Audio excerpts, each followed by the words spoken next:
ఓం నమో వెంకటేశాయ.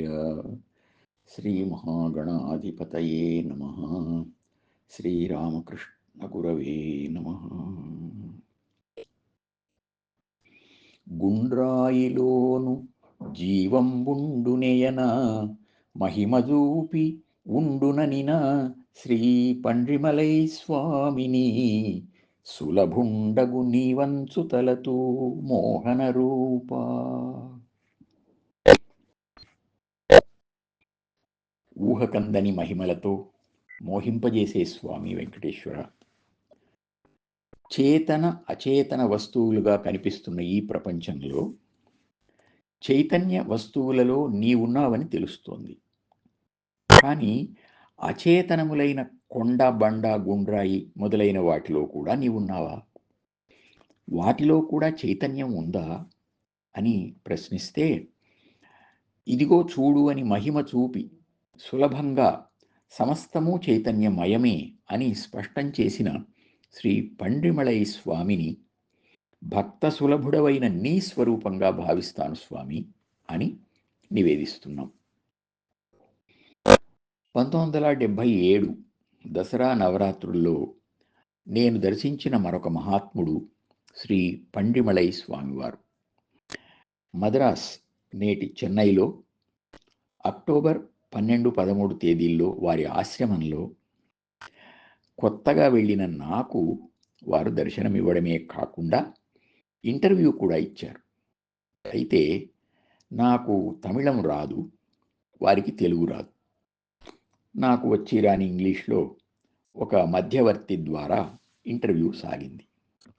అది ఒక చిన్న హాల్. స్వామివారు ఒక వాలు కుర్చీలో కూర్చుని ఉన్నారు. అంతకు ముందే వారి ఫోటోలు చూసి ఉండడం వల్ల వెంటనే పోల్చుకున్నాను. వారి పాదాలకు నమస్కరించాను.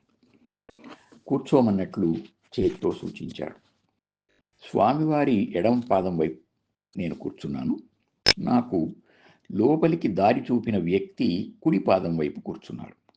ఆయన స్వామివారికి తమిళంలో నా గురించి పరిచయం చేశారు. స్వామివారు కుడి చేయి ఎత్తి ఆశీర్వదిస్తూ మీ సమస్య ఏమిటి అన్నట్లు చూచారు. నేను అదే వచ్చి రాని ఇంగ్లీష్లో, అచేతన వస్తువులు మన పిలుపులకు స్పందిస్తాయా అని అడిగాను. ఈ భావాన్ని ఆ మధ్యవర్తి స్వామివారికి తమిళంలో వివరించాడు. స్వామివారు అర్థమైంది అన్నట్లు తల కదిలిస్తూ తమ చేత్తో పట్టుకుని ఉన్న ఒక చిన్న పుష్పాన్ని, కాగడా మల్లె లాంటి వాసన లేని పుష్పాన్ని నా ఒడిలోకి వేసి ఇంగ్లీష్లో స్మెల్ అంటే వాసన చూడండి అన్నారు. చూచి ఏమీ లేదు అని చెప్పాను. దాన్ని మళ్ళీ ఆయన ఇప్పించుకొని తాము వాసన చూచి ఇప్పుడు చూడండి అన్నట్లు తిరిగి ఇచ్చారు. నేను వాసన చూసి నాకు ఏ మార్పు కనిపించలేదు అని చెప్పాను. స్వామివారి సైగను గమనించి ఆ పుష్పాన్ని మధ్యవర్తికి ఇచ్చాను. ఆయన చూచి మంచి వాసన వస్తుంది అని చెబుతూ నా వైపు కోపంగా చూచారు. ఆ చూపు స్వామివారిని మీరు ధిక్కరిస్తున్నారు అన్నట్లు ఉంది. కానీ నాకు ఆ భావం లేదు కనుక బేలగా, అమాయకంగా, నిర్మలంగా తల అడ్డంగా ఆడించాను. నాకు ఆ మధ్యవర్తి ఏదో సర్ది చెప్పబోయారు. అంతలో స్వామివారే జోక్యం చేసుకున్నారు. తమిళంలో ఆ మధ్యవర్తితో అది అలా కాదులే అన్నట్లు ఉంది. అంటే యువకుడుగా ఉన్న నేను అలా ఒప్పుకోను అని వారు భావించినట్లు నాకు అర్థమైంది. అప్పుడు నా కుడి చేతి వేలికి ఒక బంగారు ఉంగరం ఉంది. లైట్ వెలుగులో మెరుస్తూ కనిపిస్తున్న ఆ ఉంగరాన్ని చూపిస్తూ స్వామివారు దాన్ని తమకిమ్మన్నారు. నేను క్షణం కూడా ఆలోచించకుండా వెంటనే వారు చాచిన ఎడమ చేతిలో పెట్టి చూస్తున్నాను. వారు తమ కుడి చేత్తో దాన్ని మూసి నన్ను పట్టుకోమన్నారు. మధ్యవర్తి ద్వారా విషయం అర్థం చేసుకొని నేను పైన ఒక చేయి, కింద ఒక చేయి వేసి వారి 2 చేతులను పట్టుకున్నాను. వారు ఇంగ్లీష్లో గో అనమన్నారు. నేను అలాగే అన్నాను. చేతులు తీశాను. వారు కుడి చేతిని పక్కకు తీసి ఎడమ చేతిని చూపించారు. అక్కడ ఉంగరం లేదు. నాకు ఆశ్చర్యం కలిగింది. వెంటనే వారి పాదాలకు నమస్కరించాను. ఒక క్షణం తరువాత వారు ఇంతకు ముందులాగానే తమ 2 చేతులు మూసి నన్ను పట్టుకోమన్నారు. అలాగే చేశాను. మళ్ళీ ఇంగ్లీష్లో కమ్ అనమన్నారు. అన్నాను. ఆ తర్వాత చేతులు తీశాం. ఆశ్చర్యం! వారి చేతిలో ఆ ఉంగరం ఉంది.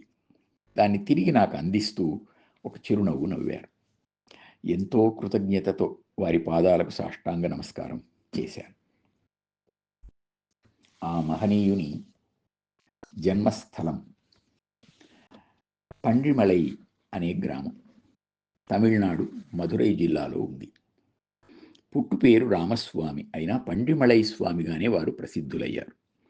5 ఏళ్ల వయస్సులోనే వారికి శివుడు ప్రణవ మంత్రాన్ని నాలుకపై వ్రాశాడట.